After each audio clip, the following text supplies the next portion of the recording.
So recently বাংলাদেশের team আরএচকে এবং RC free fire world series 2025 থেকে কিন্তু বাদ পড়ে গেছে গা।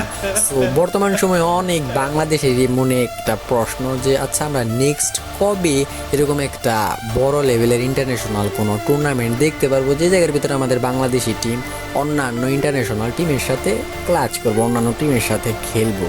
সো তাদের জন্য একটা খুবই সুখবর যে অলরেডি এইটার কনফার্ম হয়ে গেছে, অলরেডি একটা লিক পাওয়া গেছে যে খুবই তাড়াতাড়ি আমরা free fire max Asia invitational 2025 এইটা একটা টুর্নামেন্ট দেখতে পারবো গেরিনার পক্ষে থেকে।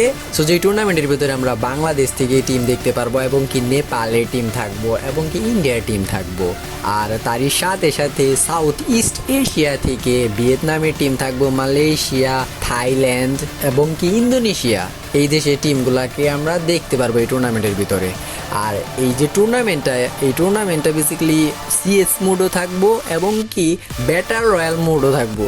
সেখানে এখন সবার সবথেকে বড় প্রশ্ন যে এই টুর্নামেন্টের প্রাইস পুলটা কত।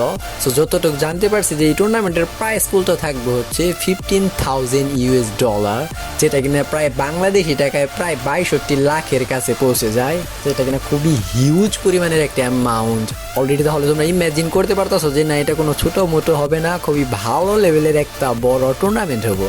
আর এখানে আরেকটা প্রশ্ন যে এটা ল্যান্ড টুর্নামেন্ট হবো অফলাইন নাকি এটা কোনো অনলাইন টুর্নামেন্ট হবো।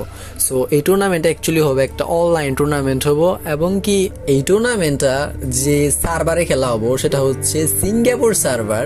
সো এখানে আরেকটা সব থেকে বিগেস্ট কোয়েশ্চেন ধরতে পারো লাস্ট কোয়েশ্চেন যে এই টুর্নামেন্টটা অ্যাকচুয়ালি স্টার্ট কবে হবে। সো যতটুকু ইনফরমেশন আছে যে এই টুর্নামেন্টটা ডিসেম্বর 5 তারিখের থেকে শুরু হবো এবং কি 21 তারিখ পর্যন্ত চলবো। হ্যাঁ, এখানে আমি আগে বলে দিচ্ছি এখানে কিন্তু এই ইনফরমেশনে কিন্তু জাস্ট লিক 100% কনফার্ম না। সো এইগুলাই কিছু চেঞ্জেস থাকতে পারে, এইগুলার আশেপাশে অবশ্য হবো শিওর, বাট এটা যে একদম এক্সাক্ট 100% এটাই হবো এটা কিন্তু শিওর না। সো এটা নিয়ে তোমরা অতটুকু আগেই অত আশাবাদী হয়ে দাঁড়ায় না। সো আপকামিং সময়ের ভিতরে যদি আমি কোনো এইটার সম্পর্কে কোনো নিউজ বা যাই পাই না কেন আমি তোমাদেরকে জানাই দেওয়ার চেষ্টা করব।